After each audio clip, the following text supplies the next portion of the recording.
मुल्क की मईशत की गाड़ी दुरुस्त समत में गामजन 5 माह में तरसीलात ज़र और बरामदात में रिकॉर्ड इजाफा हुआ है।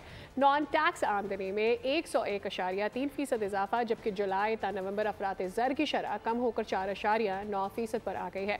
वजारत खजाना ने माहाना माशी आउटलुक रिपोर्ट जारी की है। दरामदात बैरूनी सरमायाकारी बढ़ने लगी, ज़र मुबादला ज़खायर और रुपए की कदर में भी इजाफा हो गया। मईशत की गाड़ी मस्बत डगर पर चल पड़ी। वजारत खजाना ने बेहतर कारकर्दगी से सजी माहाना मुआशी आउटलुक रिपोर्ट जारी कर दी। रवा माली साल के पहले 5 माह में तरसीलात ज़र और बरामदात में इजाफा हुआ। दरामदात बैरूनी सरमायाकारी, ज़र मुबादला ज़खायर और रुपए की कदर भी बढ़ी। गुज़श्ता माली साल के मुकाबले में रवा माली साल तरसीलात ज़र में 33.6% का इजाफा हुआ।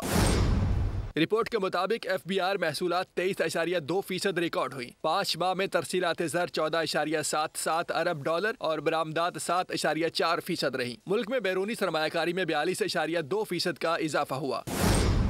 वजारत खजाना के मुताबिक 4 माह में FBR महसूलात में 23.2% का इजाफा देखने में आया। नॉन टैक्स आमदनी में 101.3% का इजाफा रिकॉर्ड हुआ। मरकजी बैंक के माली ज़खायर 7.2 अरब डॉलर से बढ़कर 13.85 डॉलर तक पहुँच गए, जबकि 4 माह में माली खसारा 495 अरब रुपए सरप्लस रहा। सब्सक्राइब करें और बेल दबाएं ताकि कोई खबर रह न जाए।